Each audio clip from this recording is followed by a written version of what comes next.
What is pronomian? And we've already mentioned Bahnsen. And so at the beginning of Bahnsen's book, which I have not read, by the way, I've not read by this standard. However, I have read the intro to it, his introduction. And in his introduction, he uses this term pronomian.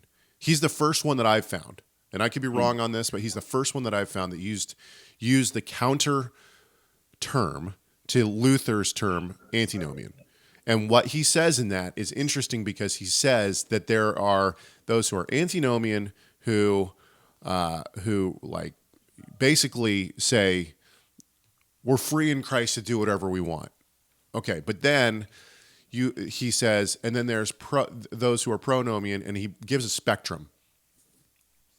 And that spectrum is, people who think that God's law is good for the believer all the way to people who believe that the sacrifices are still in act today. So since Bahnsen is the first one to use the term, I think that we have to do some justice to his definition of it. Like we have to give some credence to his definition of it, even if it changes, right? So I understand that words can change, but one of the reasons that I think, there have been folks who want to make a movement, pronomianism or pronomian Christianity, and I think that that's where you and I are starting to push against. And I'll give you my reasoning first, and then you can tell me if you agree, disagree, or what your thoughts are in general. The reason that I think that it's a problem, I guess I'll just shoot it completely straight. The reason I think that it's a problem to try to make pronomian a movement like a pronomian Christianity or pronomianism is because we're going to have, if that is the case, we're going to have the same thing happen that we had happen with the Hebrew roots movement. When somebody says, I'm Hebrew roots, the first thing I think of are the major players of the 1990s and early 2000s, people like Michael Rood and Monty Judah. And I'm not trying to put anybody down, but my point in saying those names is I don't necessarily agree with certain aspects of what they have taught. And so when somebody says, well, are you Hebrew roots? I automatically want to say no. And the reason why is because I don't want to be associated with those people.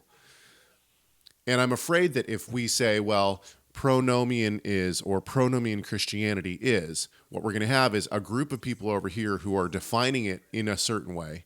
And then I'm not going to agree with that.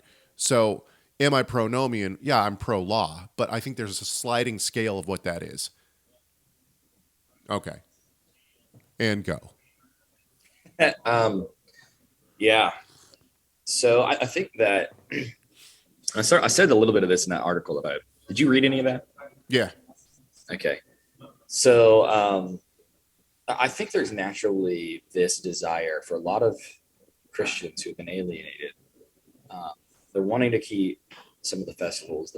They feel uncomfortable at their church because they don't eat pork, and people do. And I've been there. It's sure. When you're at the church cookout and they're frying up some hot dogs, and you're like, are these beef? Yeah. Adjust my camera here. I've been there. So they're looking for an identity, and everybody has this natural inclination to want to be with people they share values and theology with. I mean, there's a reason why if you go on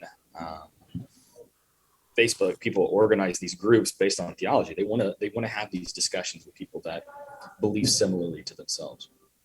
And I think that because many of these people have left their churches on Sunday and have decided to keep the Sabbath and have decided to, observe the dietary laws and various other things, they're trying to find other people to do that. And they don't fit into any one category any longer, right? Sure. Or at least they don't think they do. And so they're longing for a moniker to be able to describe what it is exactly that they believe. And for a while, that was in some ways Hebrew roots, until people found out that there was just too much insanity associated, and they didn't want to be associated with that anymore. Right. And then you had Messianic, and then they realized, man, I just want to be a Christian who keeps the laws. I'm not necessarily interested in some of the Jewish culture, which there's nothing wrong with that if that's your tradition. But they were wanting something that seemed more familiar to them, and they wanted to just be able to keep the law. So, pronomian, the word itself, as Bahnsen clearly has already used it, right, and it's obviously the antithesis of antinomian, which was used by Luther. It connects us to something historical within the Christian tradition. You don't feel like you have to be separate from the rest of Christianity. And so what has happened, I think, is they've taken a word that should just be a doctrine, right? Because when I Sure. say I'm a pronomian, I mean that in the same way I might say that I am a Calvinist, right? If you ask me, like, well, what are you? What kind of Christian are you? Or like, who do you belong? Like, what group are you with? I wouldn't say Sure. I'm a Calvinist, right? Because that could be Reformed. That could be, you Right. have to be in a Reformed confessional church to be a Calvinist. There's lots of people that are Calvinists and aren't. You could be Presbyterian, whatever. It's not. I'm not describing a set of doctrines. I'm describing something singular, right?